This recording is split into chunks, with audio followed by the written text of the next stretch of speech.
One Piece, Chapter 1166 full spoilers have dropped. If you have not checked them out for yourself yet, feel free to do so at your own leisure. It's going to be in the pinned comment. I'll link it out to where I found them, as well as typing out piece by piece, so you can enjoy them there if that's all you're really here for. Because today, as per usual, we are here to yap. So, getting right into it, when I first started reading these spoilers, I came in with the mindset that I was going to look for any small W I could find in regards to Garling. Something that could just make his situation look better. Because the brief spoilers, all it said was that Garling killed ROCKS. That could mean so many things. Maybe, ROCKS had like 100% HP again because he regenerated, and then Garling fought him from start to finish. Maybe ROCKS D XEBEC had a clone and it was fighting Garling on the side. I was like, okay, anything is possible, right? Coming off the brief spoilers, the full spoilers could totally change the narrative. But here we have it. The full spoilers, like I said, have dropped. I read them and it turns out that Garling didn't even do a damn thing. It wasn't even a situation where ROCKS was still standing and then Garling simply stabbed him or cut his head off. No. ROCKS wasn't even fighting, brother. ROCKS, in this chapter, was on the ground mumbling to himself, talking about how Garp and Roger did it, how he's thankful to them, how the Galilod giants are still frozen in ice somewhere. ROCKS didn't even know that Garling was here. Garling simply walked up to him, raised his sword, and stabbed him, and that was it. Maybe, hey, the cope never ends though, right? Agenda piece will always find a way to sneak on in. Maybe the sky split. Single sword sky split, anybody? We come to the chapter, Conqueror's Hockey, when Garling stabs him. Yeah. Garling really did just kill this guy at the very end. ROCKS had essentially no HP left. Garling just signed his death warrant. Pretty cool stuff, though. Getting back to ROCKS in the narrative for a second, it does seem like after beating ROCKS, Garp and Roger just immediately leave. By the time the God Knights show up, Roger and Garp are pretty much just back on their ships, which makes sense. As far as ROCKS goes, I do think it is somewhat interesting that Garling and the God Knights feel the need to kill him, since he was under their Domi Reversi spell. Like, maybe this, shows us that Domi Reversi doesn't last forever, because if it did, I just bring ROCKS home, right? Like, hey, look, guys, we have like the ultimate soldier here. We don't have to kill him. But it looks like they do have to just put him down for good. Maybe it's just because he's a Navy Klansman and they don't want him just wandering around, even if he is a Domi Reversi zombie. But yeah, after that, we do see that God Valley has come to a close. We get a closing montage with Newgate, Linlin, Kaido, Shaki, pretty much everybody who partook at God Valley. And as they're leaving this island, as we get that montage, we see that the island sinks into the sea. We were wondering how this happened yesterday, right? Like, is it the Lelucia weapon? I don't know. Was Imu using magic powers? Turns out that we get no hints whatsoever. Oda does not show us anything about it. You just see the island sinking into the ground. And I'm curious, brother, like, if this isn't the Lelucia weapon, then what is it? Did Imu put something underground? Did the God Knights maybe do this? Which sounds like Cope at this point, right? But did the God Knights do something? Because, I do go back to when Garling was talking to Shanks' mom saying, hey, this island won't be here for much longer. It's like, yeah, he knew something. So I am just curious. Like, maybe it is a magical thing. Maybe that's where the rest of the God Knights are, right? Because in this chapter, we only see Garling, Sommers, and Maffy walking up to ROCKS D XEBEC and putting an end to him. So maybe the other, 6 or 7 God Knights are on the coast of the island just digging or something. I don't know.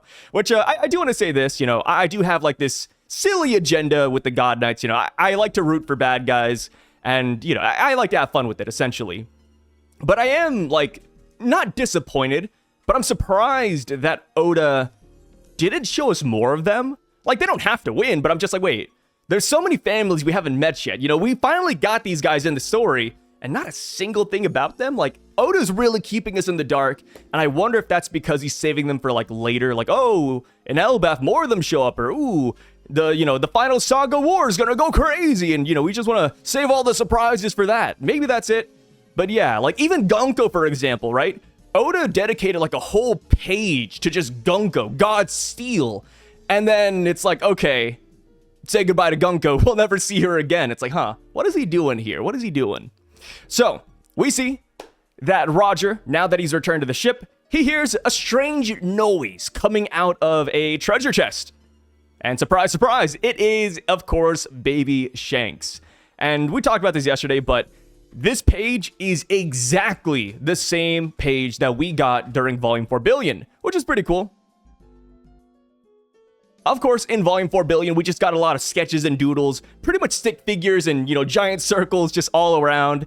The images you typically see online when you look at Volume 4 Billion or Shanks in a treasure chest, those are all fan arts. Really good fan arts at that, right? So good, in fact, that a lot of people think it's actually canon, but Oda decided to take a spin at that, and I'm curious to see how he's going to cook that up.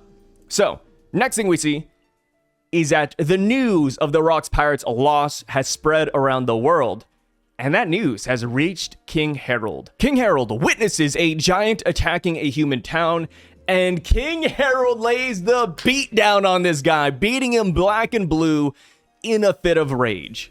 And the reason why is because he feels guilty, because he didn't help ROCKS. And here's the thing, right? His goal to bring Elbaf into the world government, that put him at odds against ROCKS.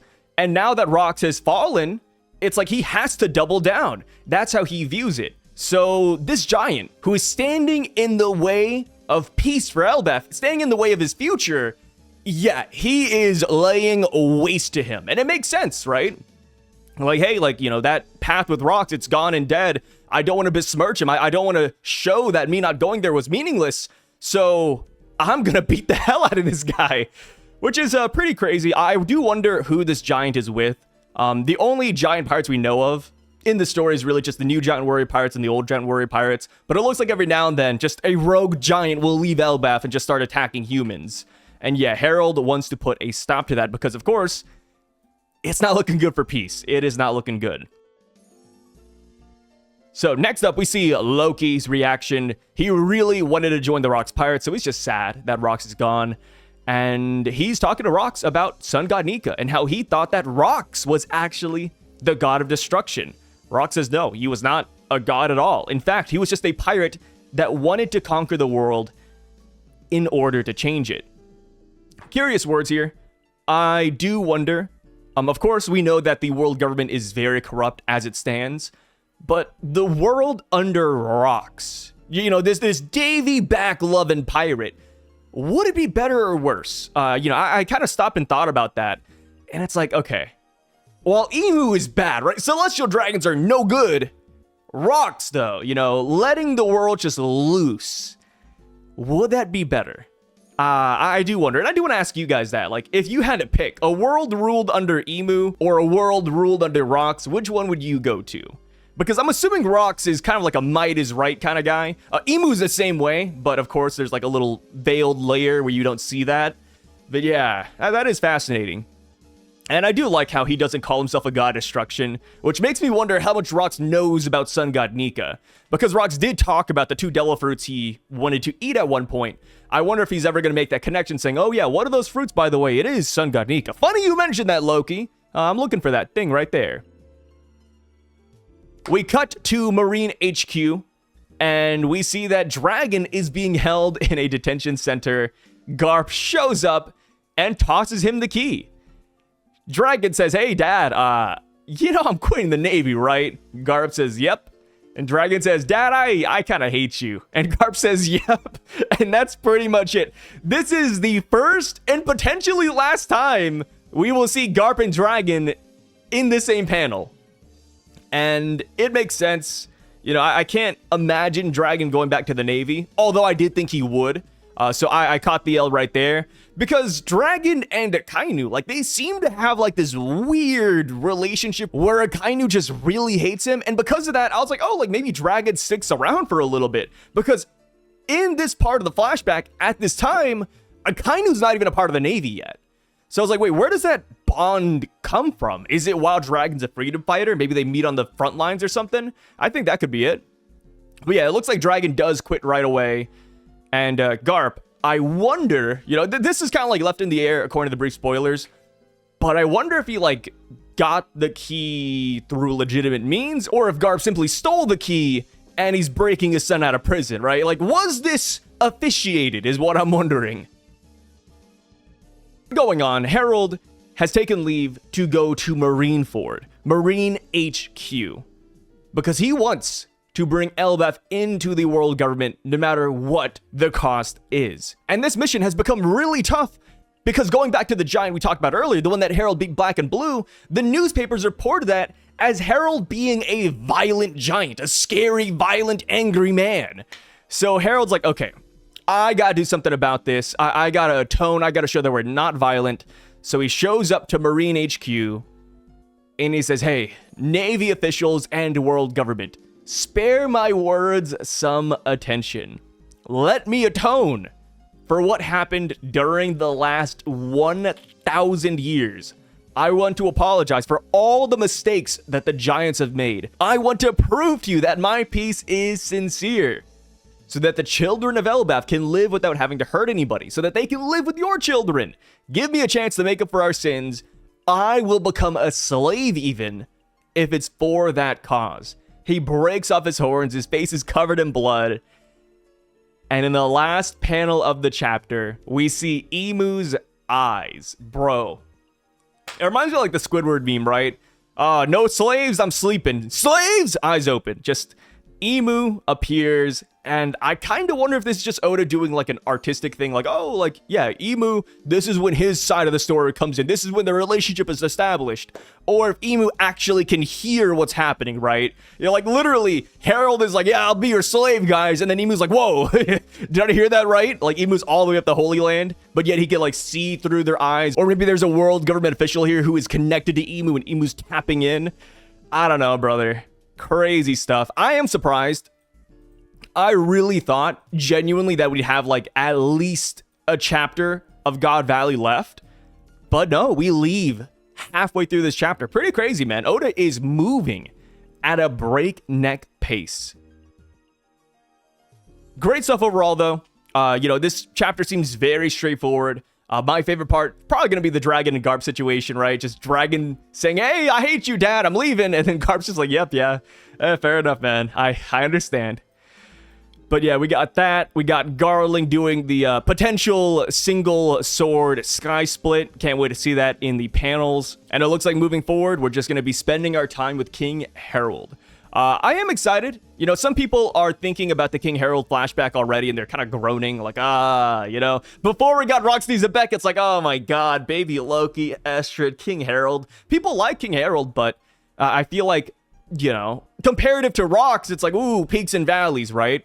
But I have hope. I do think that when King Harald goes up to the Holy Land, we're going to see some crazy stuff. You know, earlier, I was like, wait, like, why didn't Oda introduce us to all the God Knights? Maybe... could be copium, man. Could be copium. Maybe it's because we will see the God Knights that we didn't meet at God Valley at Marie's Raw through Harald's POV. Because that's bound to happen, right? If King Harald goes up to Marie's Raw frequently, yeah, he's gonna run into the Holy Knights. I mean, hell, we know that King Harald has a relationship with Sommers and Garling and Shamrock even. So I do not think it's crazy to bring up the idea that we're going to see the rest of the God Knights there, like the Yeti one, for example. Everybody likes the Yeti one for some reason because he looks so crazy. Yeah, maybe we'll see him up there. Maybe we'll see some Gunko interactions. I think we will get some fire-ass stuff in the next couple of weeks. I'm not going to downplay or discredit the King Harald flashback. And then, of course, we know that Shanks is also up there as well at one point. Because Shanks mentions that he saw King Harald up there and he's like, yeah, I wanted to talk to him, but, you know, I didn't have the chance because, you know, up there... can't really say much, right? So yeah, we're gonna see Shanks, we're gonna see the Fagarlands, we're gonna see everybody we've been wanting to. The only person that is apparently MIA is Barbell. That's right, you heard me. You thought I forgot? You thought I forgot about Barbell, huh? He could be in the chapter. We do see that we get a God Valley montage of the ROCKS Pirates. Maybe Barbell's in there. The leakers didn't put him in there. but maybe they just don't know who he is. Fair. But yeah, that is pretty much it, you guys. Let me know what you thought about this chapter down below. And the next couple of days, we will be coming by and reading through the comment section. So drop your theories, opinions, hot takes, jokes. We're here for all of that, brother. And now, if you have an extra second to spare, I have my gaming channel here on the side called Syvduck, Syvduck. So feel free to check that out if you want. And I also have a anime reaction channel up here called Somnus Reacts, where I post One Punch Man and One Piece reactions. And that's pretty much it. You guys stay safe, take care. And peace out, brothers.